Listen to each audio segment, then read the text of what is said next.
Hey everybody, welcome to another video on Niner Peak. This video is about coding this Vario case lock cylinder with this key for my 1300 GS. And we're going to try to do that by putting the right things over here, and these are the bits. Right, as you can see, they're not even open yet, so we're going to try it. They're tiny little parts here, so be careful when you open this. The little springs and the lock bits. So let's first see what's inside here on this instruction manual. This side is German, this side is English. Okay. All right. I guess we're gonna start doing it just by pictures, just like kindergarten. That is a German word, by the way. So we need key, we got it. We're gonna need springs, which are inside. Then you're gonna need these bits. The most important one that the dealership explained it to me is bit number 3, the one that sticks out a little bit. Okay, and it's on this side. So this circle, the inside circle one on the bottom when I hold it. So let's see the lock cylinder. All right, so you can hold it this way. This is 1, 2, 3, and 4. This is where that control bit will go. I'm calling it control bit because I'm in IT, but that's really the lock that holds this lock cylinder in place when you install this one inside the tank bag. And then these top ones would be different bits. Now, it's not that crazy, so let's open this up. Open it carefully. So let's be careful, because I don't have the right tool with me. I'm gonna just rip it. Okay, so many tiny things. I shouldn't be even sneezing now. It's tiny, look.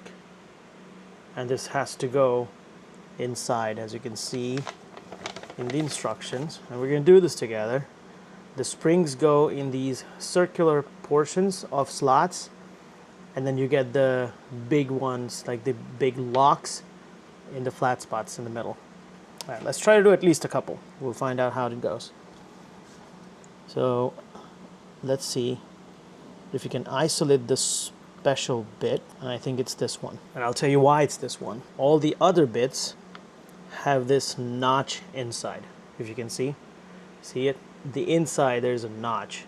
And that's really what the lock is. Your key will kind of move these up and down based on the shape of it or design. And this last one does not have any notch inside. It's just open. So that's the one, is the final lock key, and that goes over here in this slot. So 1, 2, 3, 4. Fourth one, when you're holding the lock cylinder, where the key goes is on the left side. And you can see it this way as well, right? Because the circular portions of these slots is up top. You want them at the bottom. This bit, which has nothing inside, goes in and stays like that, right? But first, we're gonna have to put like springs in. The top end that's really coming out should face the circular portion. Right, see now? Right? Be careful, because as soon as you turn it upside down, it just comes out. All right.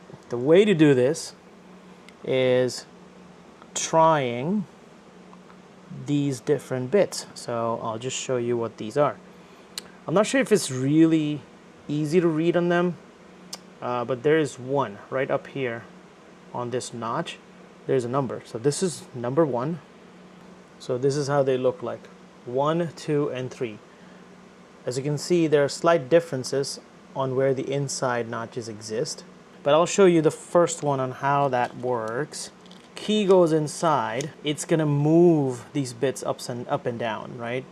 So I'll just show you. I'm not gonna go through the whole thing, because then you'll know my combination and just mimic it on your key and then can't open my case. I don't want that. Okay, so the spring goes into the first one. And this is number 1 bit that goes inside. Okay, And now we're going to put the key in and see what happens to it. See, it's going in, but it's not completely going inside, right? It should be flush. Okay, so let's put number 2 in here. There. So see, in this, the first combination is number 2. As you can see, it's flush. When I take the key out, it sticks out, and that's the idea. And put the key in, it's flush. And that's what we got to do with all of these slots. The best part is when you have the key inside and you turn it upside down, nothing falls. The moment you take the key out, and you can't hold it together because you need to let the spring inside that we inserted to push this outward so it releases the key, right?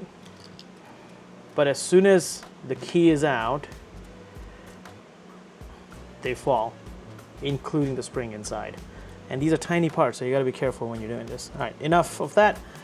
I am not going to record all of it. So I'm gonna install 1, 2, 3 bits here, turn it upside down, put 1, 2, 3 bits here. Okay, so I got the first 3 on this side correct. Okay, you can see them behind, right? 1, 2, 3. They all sit flush. Nothing sticking out from up top, right? Nothing sticking out from bottom. So you just gotta try. So whenever I try the first one, you go 1, 2, 3. Every single time you try it, if it doesn't sit flush when the key is all the way inserted in, you're gonna pull the key out again, and then try the second bit, and then the third bit, and you gotta do this for each slot. So now this side is done.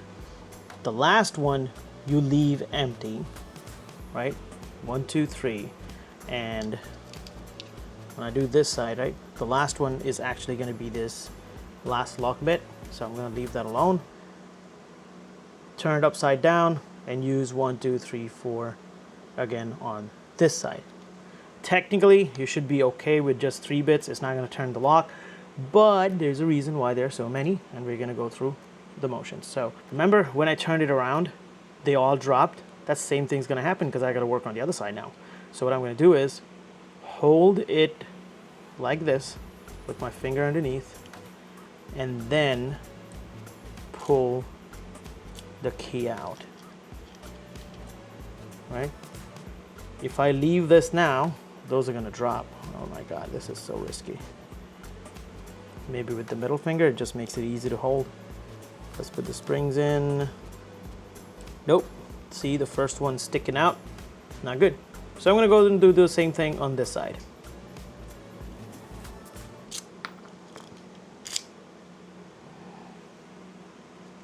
This is it. All keys in and perfectly fit. And the last one, as I said, or as it shows in the diagram, when these holes, a little circles facing you, key from this side, and that's when it's got to have the last lock. So again, key comes out, and again, you cannot hold this tight and pull the key out, right? Like, see, I can't, because these bits got to move a little bit. So hold them gently. Actually, every single time you pull the key out, hold them kind of sideways so you can hold, like, control them. They won't fly out, hopefully. And I'm pushing it with my thumb just to get some more leverage. If you can see this, you see that? Things are moving inside there. You gotta leave that wiggle room so that the key can come out there. Don't let these things go so quick, because either they're gonna drop or they'll fly out because of the spring. I'm saying that over and over again because I did it when I wasn't recording. So just a warning.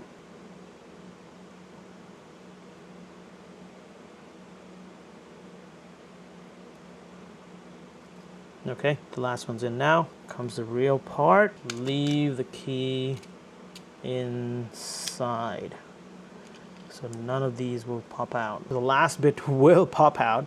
It makes sense because all these are closed, and so key holds them and, you know, holds them from falling out of the lock cylinder. This one doesn't do that, right? So there's still spring inside, which is okay, but this bit will just slide in and out even with the key on. So I'm gonna hold this right now, and let's get the case and try to put the lock cylinder in. This is the BMW Vario case. It's a top case and it's a wonderful looking thing. All right, so this one is the digital connector, and the lock cylinder is right here, and we're going to use that. This is the push button to unlock the case, but this is the lock cylinder. That's where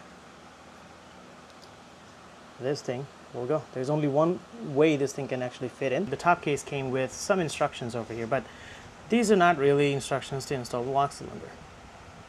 So we're going to go and see if there's anything that explains how to install the lock cylinder.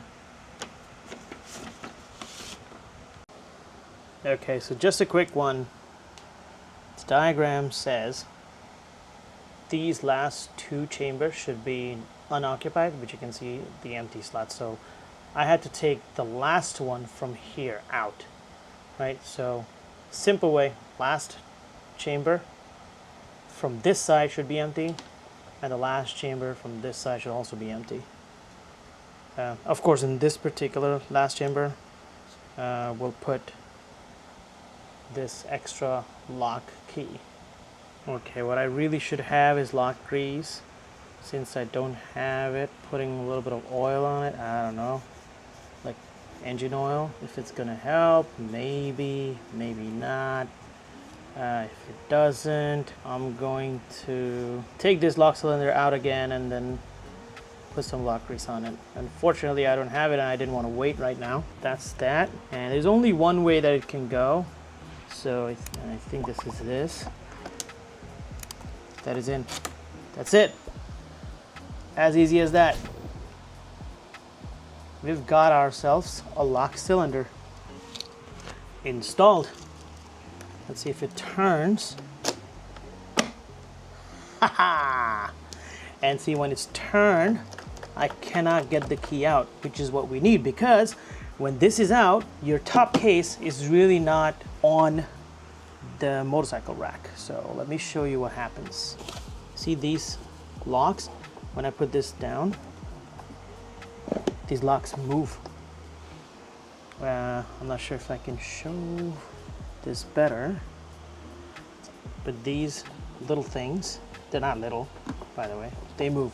So here, that releases the button, but then when I pull this out, these go down, and that's when you can lift up the case. And when it's down, you push it, these are gonna come back right up. That's it, locked. You move the key and then pull it out. In, move, pull, pop off the top case. Put it down on the rack, press it hard enough, pull it out. That's it. That easy. And that's how we install the lock cylinder. Thanks for watching the video. If you gained some knowledge from this video, please leave a like. Consider subscribing. Until next time, peace.